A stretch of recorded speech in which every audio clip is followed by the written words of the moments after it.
To say that you're an inspiration to so many people, I feel like is an understatement. A lot of people throw around the word national treasure. How do you feel when you are referred to as a national treasure? I mean, I'm grateful for it, and I love it, and I appreciate it, and I see what people mean by it, or what I see the love behind it, and I'm really humbled by that.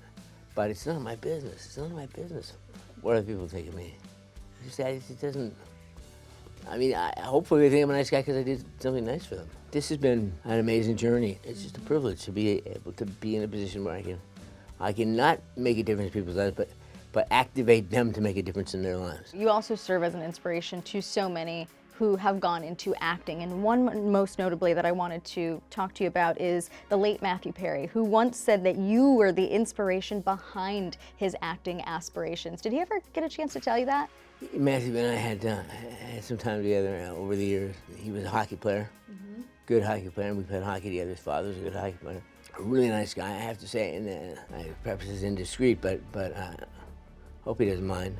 But when they first had their big sale and whatever they did, and they were all made millionaires for the rest of their lives, he wrote a big fat check to the foundation. We were really early on and trying to find our feet. And it was just such a tremendous vote of confidence. And it wasn't accompanied by any self-aggrandizing or anything. It was just take and do your best. And I love that. And third of all, when I think of Matthew, I think he's a funny guy. And if I was ever as funny as he is, it is funniest. And I'm happy I can pack it in. He was really funny. It's definitely our biggest win to date. I don't say this lightly, but it is already changing the world. And I have to give you and the foundation a huge congratulations on an incredible year of continued progress.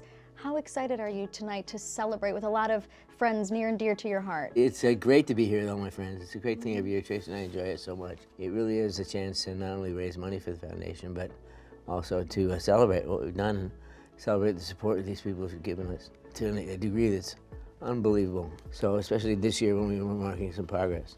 It's really worthwhile and substantial. It's great to have them here. It's great to party. The foundation announced an enormous breakthrough with the promise of better drug development and care. How crucial is that to treatment? Anytime you're diagnosed with Parkinson's, it's based on a kind of clinical series of tests, not unlike a drunk driving test. And that and some other things. I mean, I'm quite confident in the majority of diagnoses, but it still is purely clinical. But now we have something biological, depending on which is much more precise, which is a protein called alpha-synuclein, which misfolds, and is really the root of all the problems. But there are like 5 or 6 or 7 or 8 or more indicators of Parkinson's. But this is one that's consistent throughout, so we were able to narrow it down to that one thing. And when I was diagnosed, I had a twitching pinky. Well, by the time that pinky was evident, that there was a problem with it, that a great majority of my dopamine-producing cells are already gone. So what this gives us an opportunity to do is identify the disease before there are any symptoms, perhaps years in advance of the sign of any symptoms. So therefore we can, now that we've created an exciting target for drug companies, they'll fill the void with new research and find a way to treat that early on and catch it early on. So you can technically have Parkinson's but never have any symptoms of it, never have any progression. You know, you mentioned, of course, the progress and how much of a game changer it has been. Do you ever wonder, how different your battle with Parkinson's would have been if maybe these advancements would have been around at the beginning of your diagnosis? Well, certainly, again, it would have been a matter of, what we did was respond to my symptoms and do tests based on the fact that I was exhibiting symptoms and drew a conclusion based on the prevalence and the powerful quality of those symptoms. But, for example, if it was just a matter of an eye swab you got or a nose swab you got at your doctor once a year, or a blood test that you identify a biomarker, a biological marker, whether it's like a swab, a blood test, whatever, spinal tap, that we know then that we're treating Parkinson's before there's ever any sign that there's Parkinson's. So therefore I would have been, in that world, in that scenario, probably at 18 would have had a swab and they would have said, oh, we see something here biologically that makes this the likelihood that you have Parkinson's. So it would have been a different scenario altogether. It must make you, looking back now, to even more proud that you and your foundation are that vehicle to changing. I'm proud of the foundation. I'm proud of the people that work with us and for us, and the families that support us and benefit from our work. And it's like I whispered into the woods and owls came flying out full of wisdom.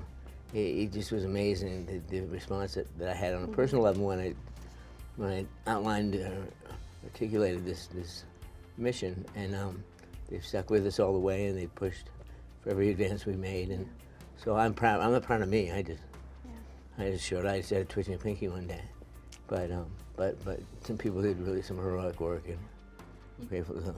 You recently said that Parkinson's is a gift for you. How so? Well, it's a gift in that it clears the deck of all the BS. It really gets all that stuff out of your life, and you start to see the things that are important, like your family and your health and your career and your obligation and opportunity to serve, and so it was a tremendous gift in that sense. It was the thing that I would say at the end of that is a gift that keeps on taking. So it keeps on taking regardless how chipper I am about it. I've been so lucky that, my family is extraordinary. My wife is extraordinary. My kids are extraordinary. I've been married for 36 years, almost 36 years, and my kids are amazing because they didn't even take it in a lot through their childhood. I mean, it was just who I was and how I behaved and how I moved and how I responded to things and how it triggered my activity in the world. That's the thing I'm most proud of.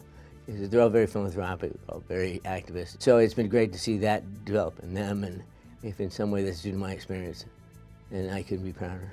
Does it make you to think of like the bigger picture that you were almost meant to be this person who helps create so much change and eventually save so many other lives? Well, I'm very careful with that stuff. Meant to be, should have happened, was for a reason. That's none of my business. Mm-hmm. I just showed up, it happened to me. I saw an opportunity, given what I did for a living, to make an impact. I talked to a lot of people that were able to articulate an impact to me that it was needed, a push, a profile, an energy, and I was able to provide that because, again, things that have been given to me. It's this endless thing. I was given this wonderful life, this wonderful career, and met this wonderful woman, had this great family. I can't take credit for any of that, but it's made it a lot easier. You recently said that you are not afraid to run out of gas and that you don't fear death. Now that is a huge feat in itself to get to that place of acceptance. How did you get there? I make up little things to keep myself amused, like if you imagine the worst case scenario and it actually happens, you've lived it twice. None of that stuff is none of my business. When I die, when I have some kind of Parkinsonian related thing, or I step in front of a bus, it's all dead. I don't know what's on the other side of it. So I enjoyed this side of it. I enjoy the family I have and the friends I have and the opportunity I have to do good work.